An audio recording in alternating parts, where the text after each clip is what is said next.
Donc bonjour à toutes et à tous. Moi, ça fait 4 ans que je suis dans le monde du développement, bientôt 4 ans.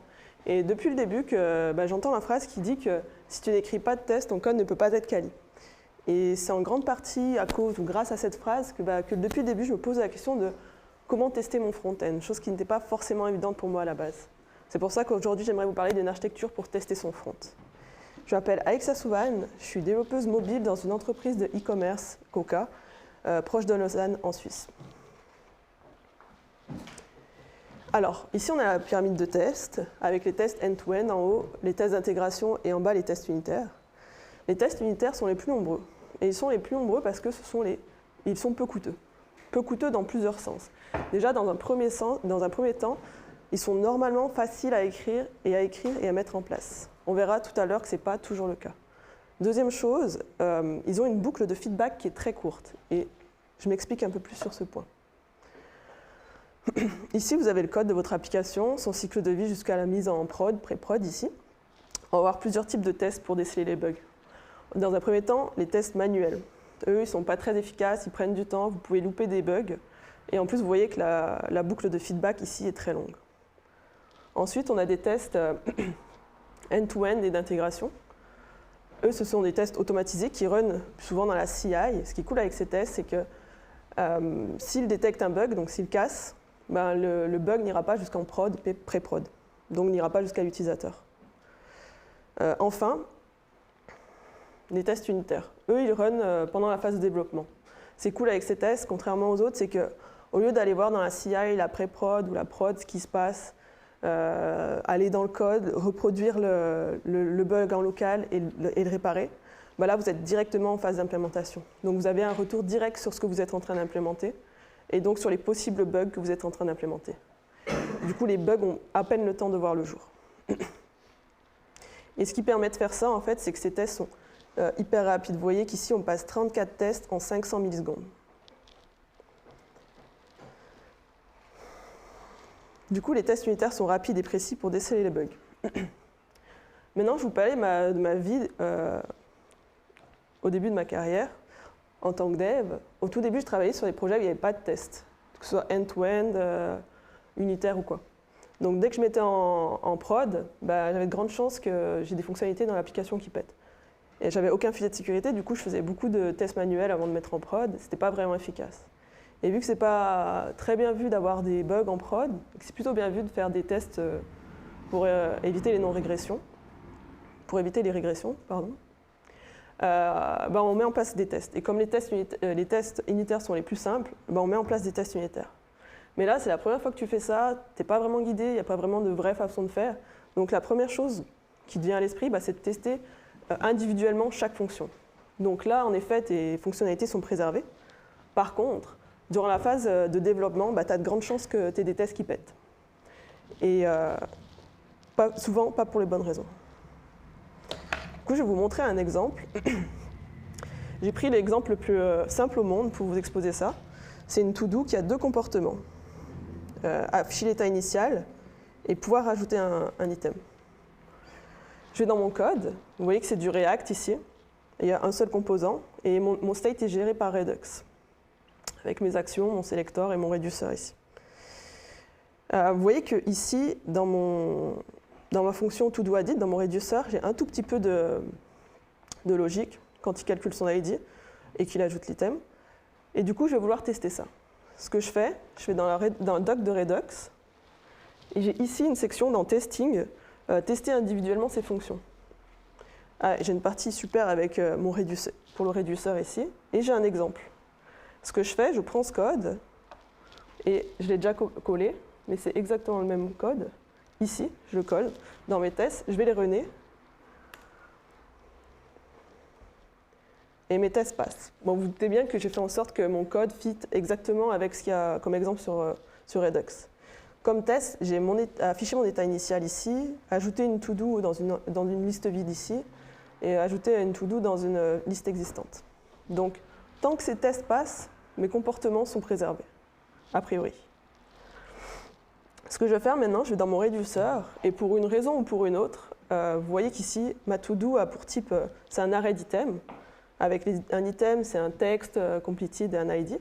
ben, je vais vouloir changer mon type d'un array en un objet. Mon objet, il a un ID, c'est l'ID de mon item, et comme valeur, il a mon item. Je vais faire une modification ici en conséquence.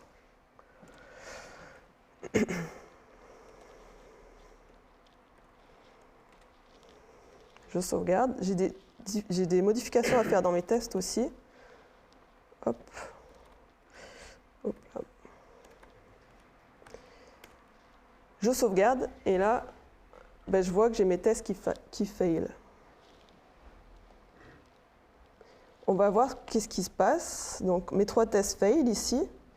Bon, il espérait avoir un array avec un item dedans et finalement il a un objet. Et c'est pareil pour les 3 autres tests. Donc là, je me dis, en fait, bah, j'ai cassé ma to-do, j'ai cassé mon application. Je vais quand même aller voir dans mon application ce qui se passe. Je refresh, j'ai quand même toujours l'état initial qui s'affiche. Je vais quand même rajouter un item. Et en fait, ça continue de fonctionner. Donc, en fait, mes tests cassent alors même que mon application continue de fonctionner normalement. Alors que je m'attendrais à ce que mes tests cassent parce que j'ai un bug. Alors du coup, c'est quoi le problème ici? Bah, hormis le fait qu'on peut grandement améliorer les tests que j'ai pris sur Redux, mais c'est quand même Redux, donc une référence. Hormis ça, le problème ici, en fait, c'est qu'on a des tests d'implémentation. Et les tests d'implémentation, ils testent si tu appelles bien telle ou telle fonction avec tel ou tel paramètre, si tu appelles bien ton back-end, si tu as telle structure de données avec tel ou tel attribut. Du coup, tes tests vont dépendre de ces détails d'implémentation. Donc si tu changes ton implémentation, et c'est ce qui arrive souvent quand tu dev, et ben tes tests vont casser. Alors que toi, tu veux qu'ils cassent parce qu'il y a un bug. Et un bug, c'est un changement de comportement. Toi, tu veux tester les comportements. Et en fait, c'est pas si évident de tester unitairement les comportements dans le front. C'est pas toujours évident, en fait, parce qu'on n'a pas toujours l'architecture adéquate.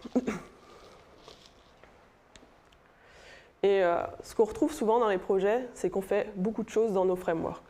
On a notre vue, la logique, les appels web services. J'ai repris des exemples ici,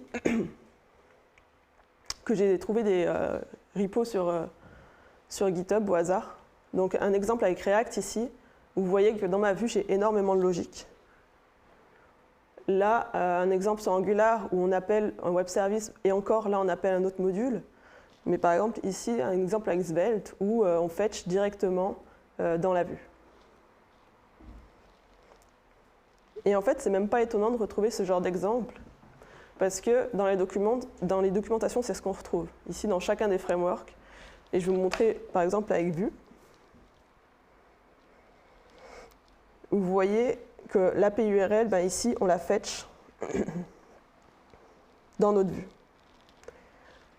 Et bon, peut-être que les documentations vont plus simples pour montrer les exemples, mais quand tu es junior, que tu n'as pas forcément le recul pour te dire est-ce que c'est la meilleure chose à faire, bah, ce que tu fais, bah, tu copies-colles. Tu prends ça pour acquis, tu copies-colles. Et moi-même, j'ai participé à ça.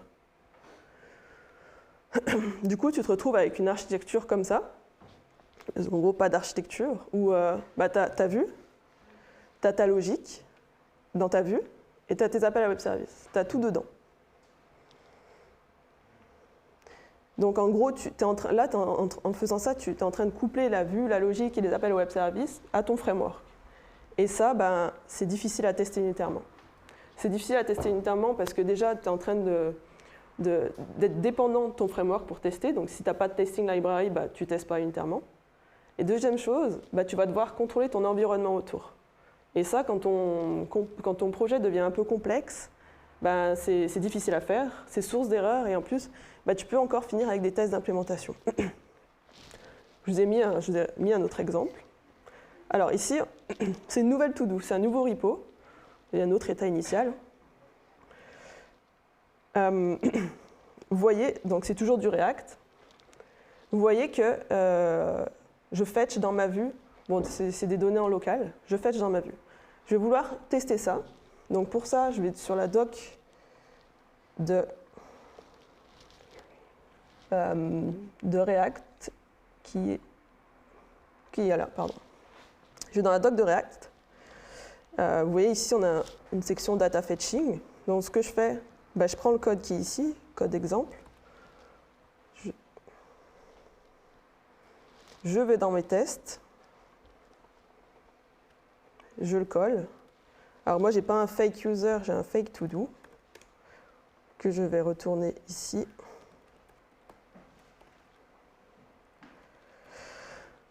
OK, et là, je vais run mes tests.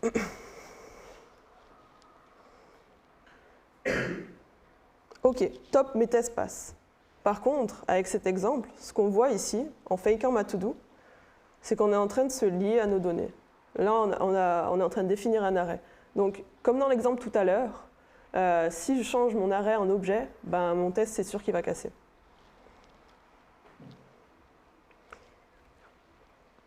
Alors, comment on évite ça? Comment on évite d'avoir des tests d'implémentation comme ça? Ben, il y a un principe en architecture qui peut nous aider, et c'est le principe de séparation des responsabilités, separation of concern en anglais. Ça va nous permettre deux choses. Ça va nous permettre déjà de diminuer le couplage entre différents modules de différentes responsabilités. Vous allez vous rendre vos modules indépendants les uns des autres, donc le changement d'un module va avoir très peu d'impact sur les autres modules. Et vous allez augmenter la cohésion au sein de vos modules. Et plus grande est la cohésion, plus ça sera facile de comprendre vos modules. Alors, on reprend l'exemple de la to-do list, qui a comme responsabilité la vue, la logique de données, un tout petit peu, et les appels au web service. Ce qu'on va faire, c'est qu'on va créer un module pour chaque responsabilité. Un module, c'est au sens large, ça peut être un ensemble de classes, une seule classe, plusieurs fonctions, etc. Et on va définir clairement les interfaces pour chaque module. Une interface, ça va être ce à quoi vous allez avoir accès dans vos modules. Donc on a cette architecture-là. Ce qu'on va faire en premier temps, on va créer un module repository ici. Il va être chargé d'appeler votre backend. Donc on est en train de déplacer la responsabilité d'appel au web service. Ensuite, on voit ici que notre UI fait directement appel à notre repository. Donc en fait ici, notre UI est dépendante de notre repository. Si on modifie le repo, bah, ça a de grandes chances d'avoir un impact sur notre UI ici. Donc pour éviter ça, on utilise un principe qu'on retrouve en architecture hexagonale, qui est le principe d'inversion de dépendance. Ce principe consiste à mettre une interface entre les deux modules ici. Et vous voyez que l'UI fait appel à l'interface, et surtout, le repository ici va être une implémentation de notre interface. Et ça va vachement nous aider pour les tests, parce qu'au lieu d'avoir un repository qui fait appel à notre backend, on va pouvoir faker le comportement du repository. On va lui donner le comportement qu'on en a envie pour nos tests. Du coup, ça donne quoi concrètement? Hop là, pardon.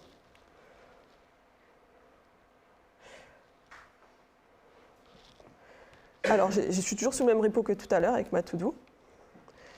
Vous voyez qu'ici, je fetch mes datas dans ma vue, c'est plus ce qu'on veut. Là, ça, on va l'enlever. Et on le met dans notre web service ici. Vous voyez que c'est exactement les mêmes lignes. Notre web service ici implémente une interface dont je vous ai parlé. Notre interface dans cet exemple, c'est juste une fonction, getList. Et cette interface, en fait, on va pouvoir créer un autre web service mock, ici, qui va implémenter l'interface. Et là, on lui donne le comportement que nous, on a choisi. Du coup, je reviens dans mon composant. Ici, je vais injecter le web service. Vous voyez que mon web service ici est de type interface. Et ici, je vais le call.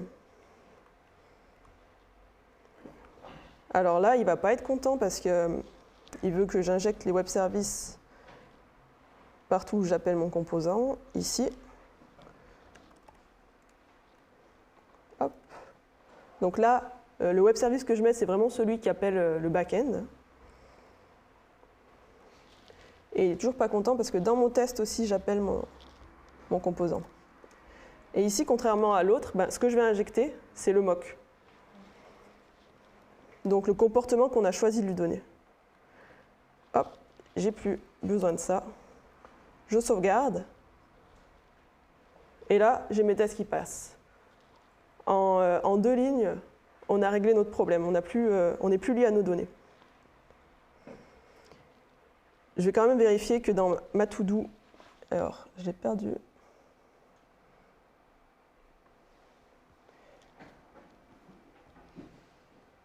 Ah, ma to-do ouverte, je l'ai perdu. Continue de fonctionner.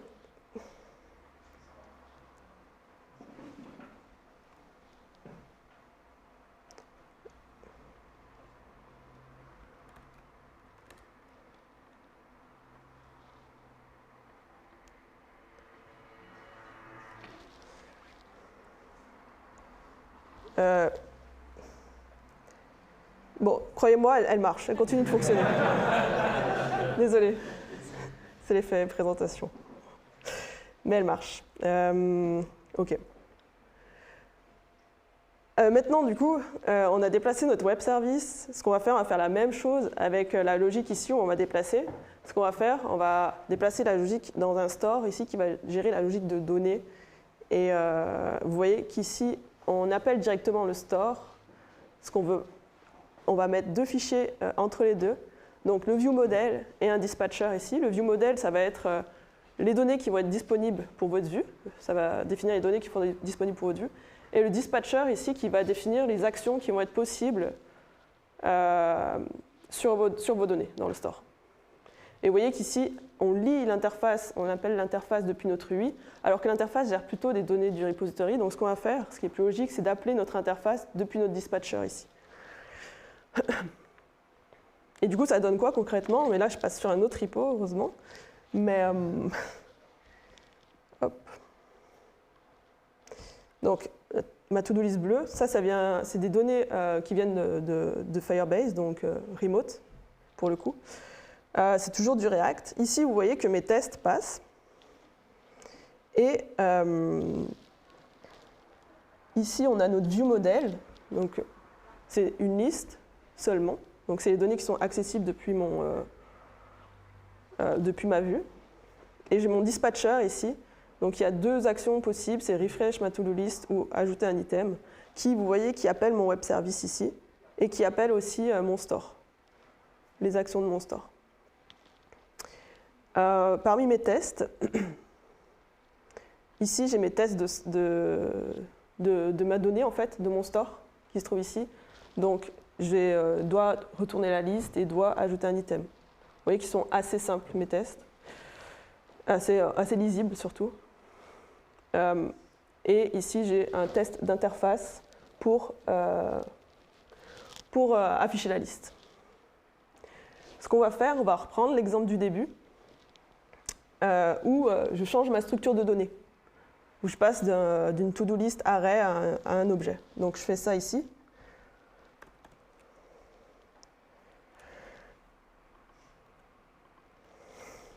Je fais les modifications en conséquence.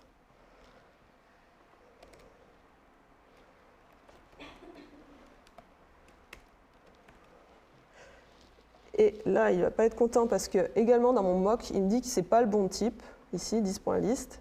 Je fais le changement ici. Je sauvegarde, ça run, et là, je vois que mes tests passent. Donc là, je viens de changer ma structure de données. On n'est plus lié à ma structure de données. C'est exactement ce qu'on veut. Je vais quand même vérifier que dans mon to-do, ça continue de fonctionner. Hop. Je rajoute un item, et là, ça fonctionne. Je refresh, ouais, c'est bien, ça marche bien.